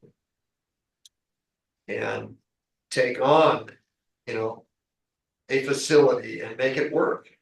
And we've got some great providers in our community. that are making this happen, and we just gotta find some support. One of the biggest challenges, so you know, we're thinking about this. And I've been communicating back and forth with legislators every day or so about how do we deal with the funding for operations, the ongoing costs of operations. We build stuff, but we don't pay to operate it. And we are not settled on that, but that issue is something that we are trying to tackle this session. So stay tuned. Well. Any number of people in this room are willing to go to bat and talk about how to get that ongoing funding for services, because you know, what we're hearing from you is that that is what has prevented the HRCs from being as accessible as they could otherwise be. Yeah. And it's not been fair to criticize the dispersed model when we didn't really implement it the way we intended. Seems like it'd be easier to, anyway, have a lot. Good luck down your campus. We want to talk about the app, and you've heard this from us for a long, long time. Sorry. No, you're good. When is that campus being built? If it were to be built, What's that? when is the campus supposed to be built or operational for work? Ooh, I'm in so. Ballpark. We gotta buy the property before we can talk about that.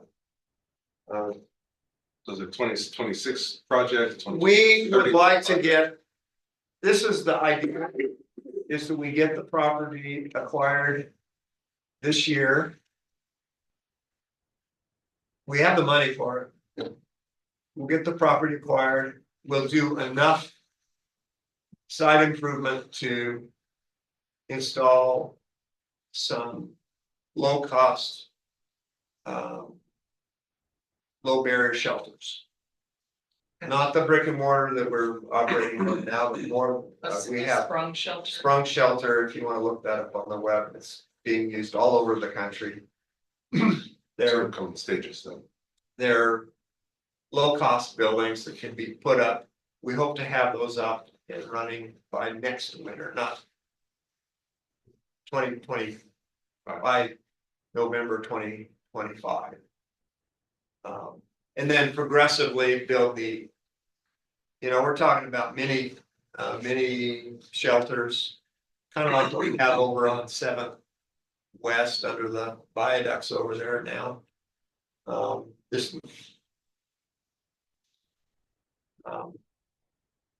Just mini room buildings, huts, kind of hut thing that they would have an opportunity to move out of the congregate setting into, you know, their own little facility. That if you've ever been to Camp Esperanza in San Antonio, they've moved quite aggressively to that. And then you move from the little shed like things to more of a permanent supportive housing as you progress. But we hope to have the sprung shelters up by 2025. That's an aggressive timeline. Think. They go up fast. You just gotta have the ground. It's the hardest part. So they're essentially little tiny homes, look at properly. Essentially tiny homes are what the sprung shelter looks like. Well, the tiny home is yet another thing that's a little bit a step up from I these. think he's talking about with the sprung structure, picture the large tent snowbird for Oktoberfest. It is a semi-permanent structure that can be erected fairly quickly and provide some sort of insulation from the elements. Yeah, With the larger, it was on the RDA property across from the transit hub in Salt Lake on 3rd South, I'm thinking. You're right. And then we moved it over to 7th what? West under the 5th South divider. And it's made by Fold'em is the manufacturer of these things. They come on a flatbed truck, you know, about 6 of them, and they fold out. And you have an instant little building. So, IKEA shelter. yeah, We use something like that. but it gives them a place to get by themselves, to have a place. And then this is the continuum we've been talking about. You graduate up as you can stabilize. But we need a low barrier shelter with just cots to handle the masses that are on the street now, to get them out of the cold. And then we'll get them into these other facilities and eventually into housing. That's the plan.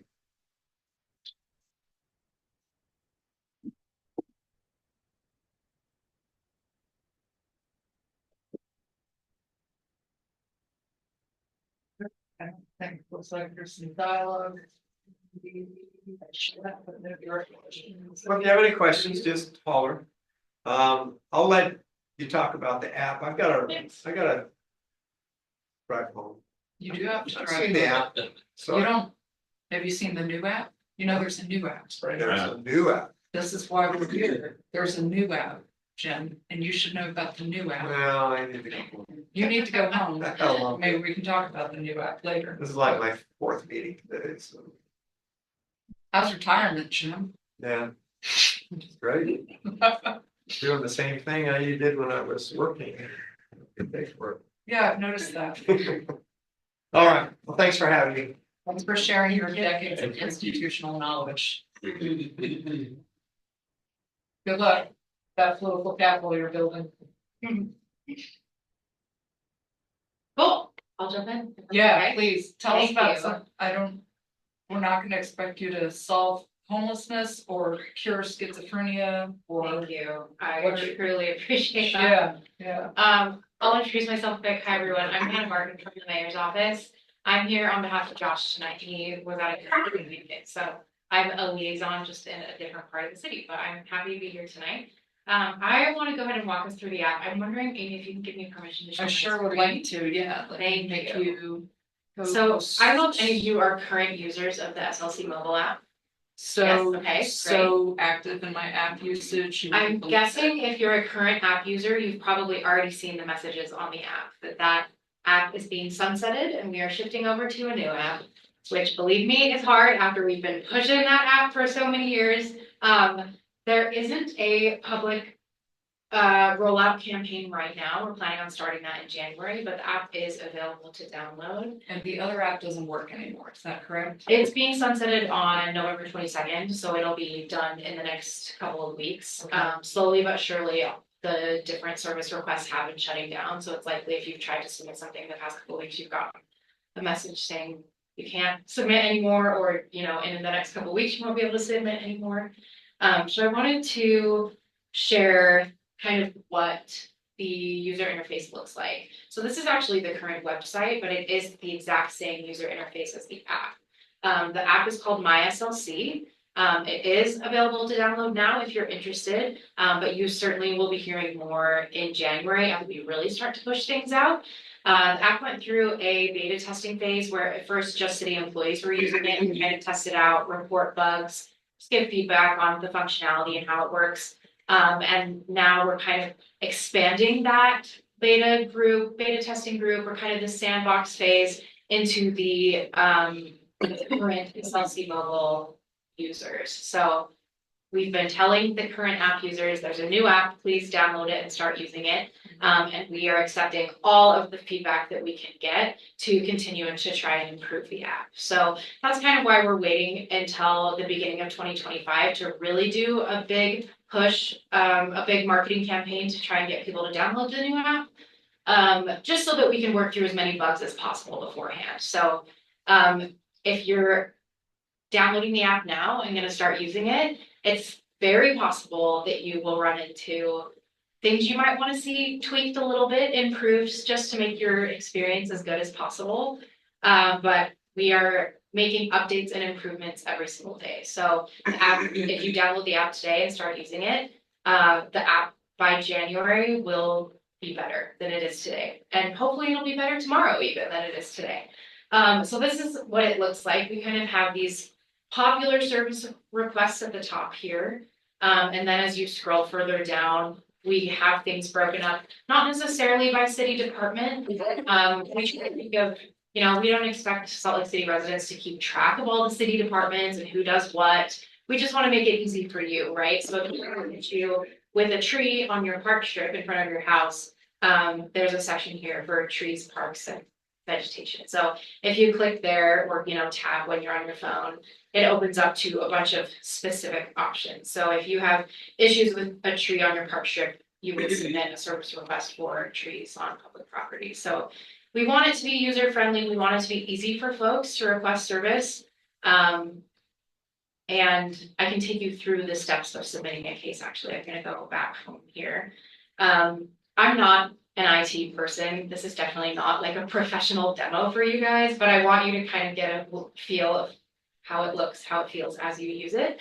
When we find bugs, how should we? Great question. Yeah. I will show you. So I do want to add really quick, as our city IT department, they're called IMS, is receiving this feedback every day, they are creating training materials based on the feedback they're receiving.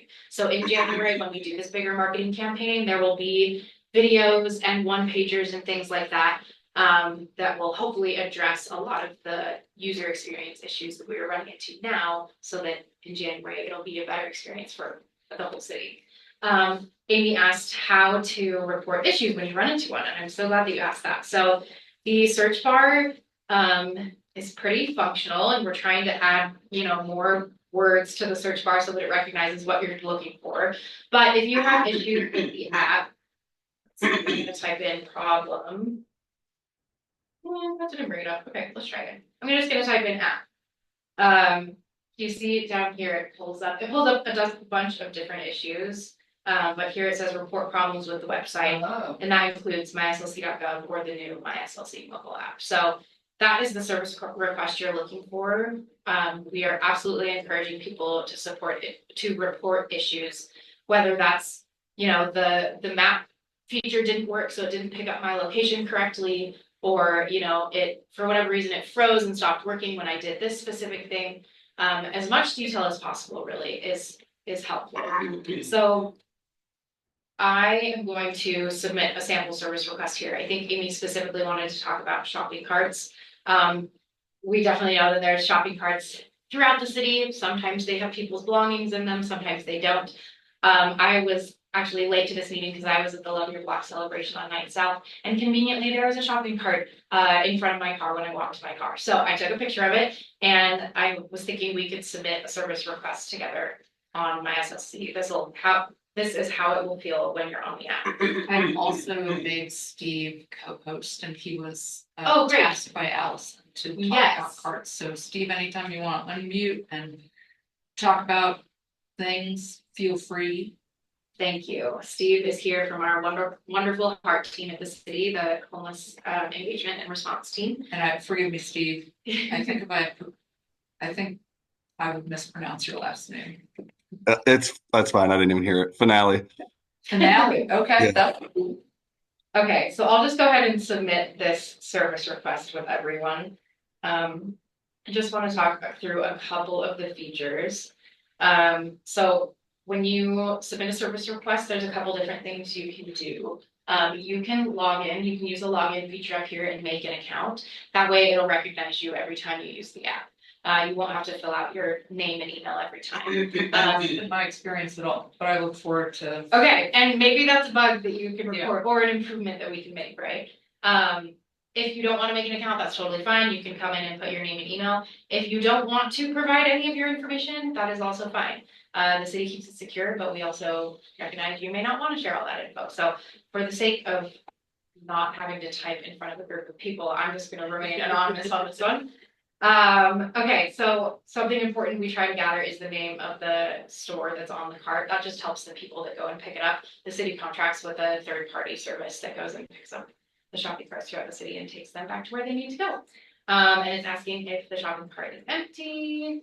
It was. Now I'm gonna drop on the map where the location was. I probably should have written down the address because now you're gonna watch me find Spy Hop on it. You're gonna get it. Let's go west of the off ramp. I hear 200 less. Here we go. Okay, there we are. So I'm gonna drop the pin right here. That's where the shopping cart is. If you're using the app in real time, like I use the app so often when I'm out on walks throughout the city for like potholes and graffiti and things like that. It's really easy because it'll just get your location where you're standing, so you don't even have to look. It's great. You can also, if you don't want to touch the map and deal with finding the right place, you can just type the address in down here. So I'm gonna hit next. There is an option to attach a picture, which definitely makes our jobs easier, but you don't have to. But I did happen to snap a picture, so I'll go ahead and drop that in. Anybody want to bet on the store? Store it's gonna be Winco, is it gonna be Walmart? It was blue. Well, that doesn't narrow it down then, those are both blue. Okay, so just like that, my case has been submitted. So you see that I have an assigned case number here. Since it's anonymous, since I submitted it anonymously, I won't get any updates, right? I am gonna assume the city got my request and they're taking care of that work. If it's something that you do want to receive updates on, or if it's maybe more of a complex issue or a reoccurring issue, maybe there's an encampment in a park by your house that like they keep coming back, or you know, there's more details that you want to share, I would definitely recommend submitting your information on the case so that someone from the city can either email you or call you and have a more in-depth conversation about things. Or if you're expecting follow-up, if you want to know when the graffiti has been taken care of or when the tree has been trimmed, providing your contact information means that we can let you know when that work gets done. So I know that, you know, local governments have different levels of reputations, just as far as like taking a long time, but the app is really the best way to get your needs addressed by the right department in the city as quickly as possible. So when I submit graffiti service requests on the app, sometimes it's done the next day. That is the best thing. It's really great. Yeah, so we've done a lot of work on our end, on the back end, to make sure that all of the folks, all the wonderful employees of the city are responsive and monitoring all their different queues and, you know, checking in the morning to see what came in on the app overnight, just to try and make a really good user experience for all of you. So certainly a new feature, but hopefully you feel comfortable using either mySLC.gov, which is the website, or mySLC, the mobile app. To interact with the city. Why are we switching? It's just getting us all on the same platform. So we had a separate host for like a platform for the old app, separate from the rest of our software that we were using for the website. So now it's all same software. It's more cohesive. It's the same user experience no matter where you are. So hopefully it's just more consistent. And I think the contract was expiring, so. Steve, I have a question specifically for you. More than a Yep. few years lately, I've submitted a cart request and then I get an email a couple days later saying, call us into Romac hotline. We don't do this through the app anymore. Can you talk about that? Yes, so there's carts have never been fun. We researched them quite a bit. There is a new organization we found within the last year called Glide Right, and they're contracted with a couple stores. The only one within Salt Lake City is Walmart, which is convenient because that is the majority of them. So that is the only one right now that they can pick up, and Romac gets the rest of them. So yeah, so that's we're working on trying to find a better solution. And I know you'd ask, should we still report it? If you're able to still report it, and it's not a Walmart cart, that is helpful because then we can use that data to try and advocate to get more funding to have a solution for all the carts. But yeah, and then the exception to that is like if they're not empty, if they seem abandoned and they have trash in them or belongings, you can report that as well. We can have the Advantage Services team go out and get it. Two questions. One, does one of the non-Salt Lake stores include Winco? Because that's in South Salt Lake, but it's close enough that we get tons of Winco carts in the Ballpark neighborhood. No. Unfortunately, yeah, I know, yeah, because we see those too, yeah. The only other one, if I remember correctly, that was close was Home Depot in Mill Creek. I don't know why that one was included, but they have that one. So, and it's like individual by store too. So like even a Walmart in a different city, they don't have.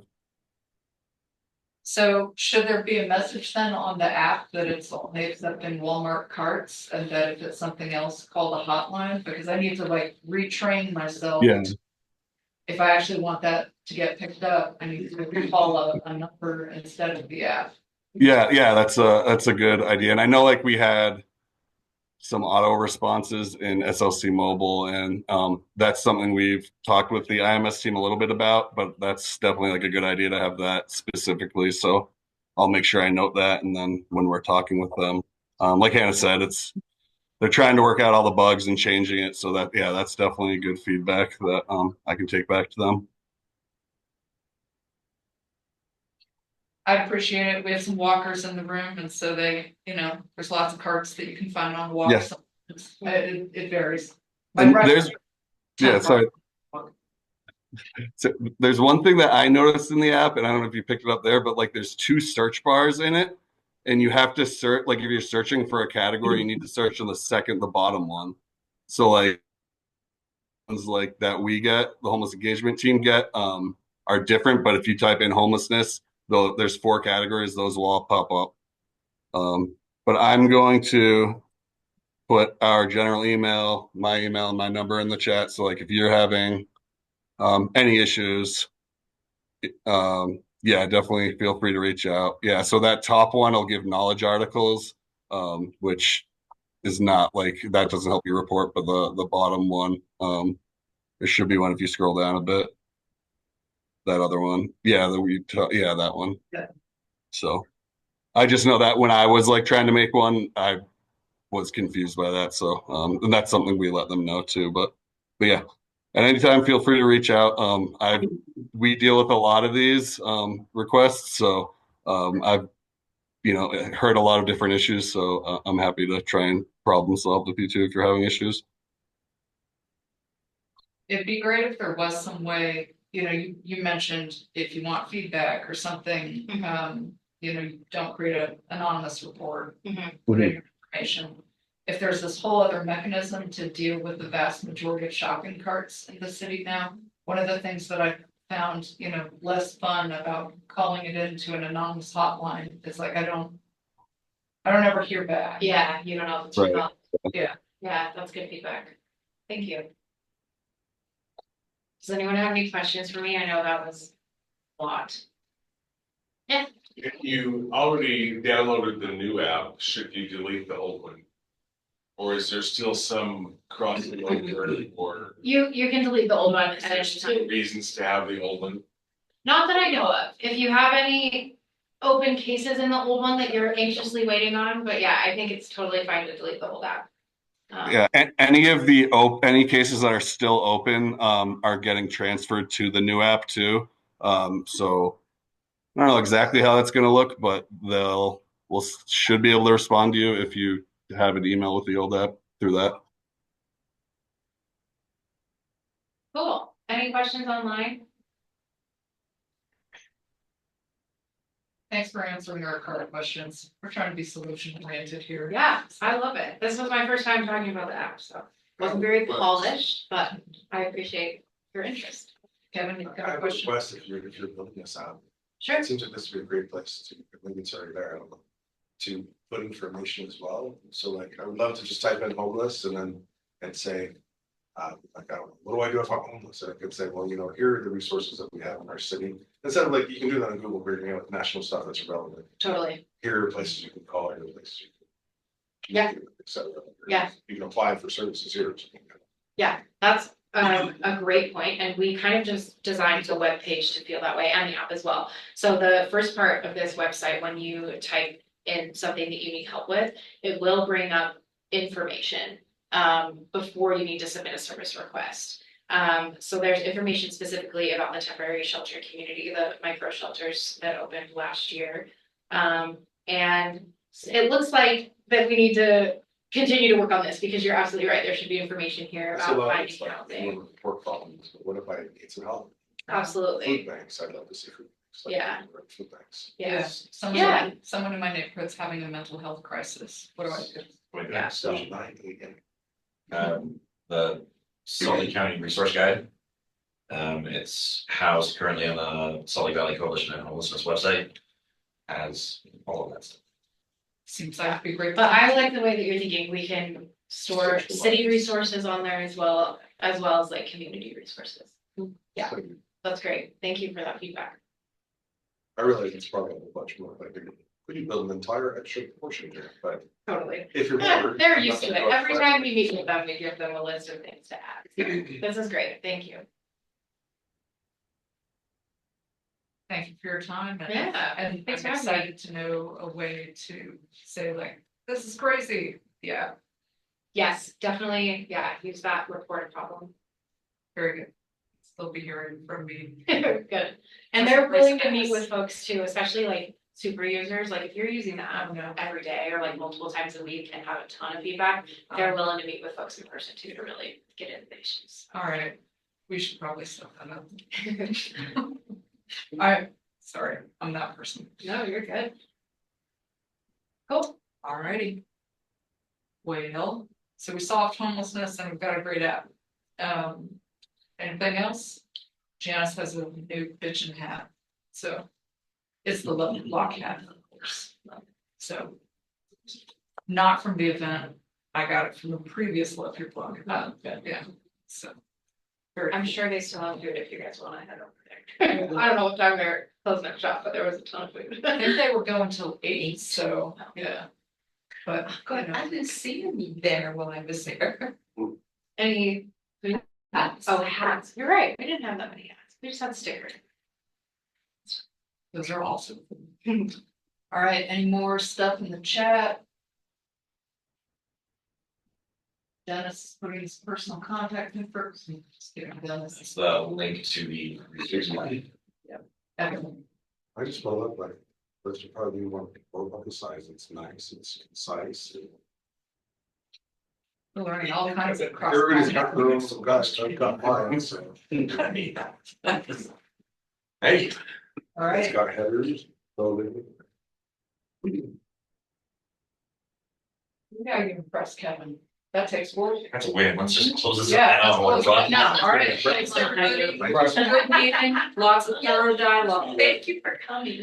Yes, See you guys. indeed. Thank you. If I have a resource, I'll share it, so people will do more. And John, thank you for signing in from Africa. Yeah. Or the airport, wherever you signed in from. It's nice to see you. Where is moving to, sorry.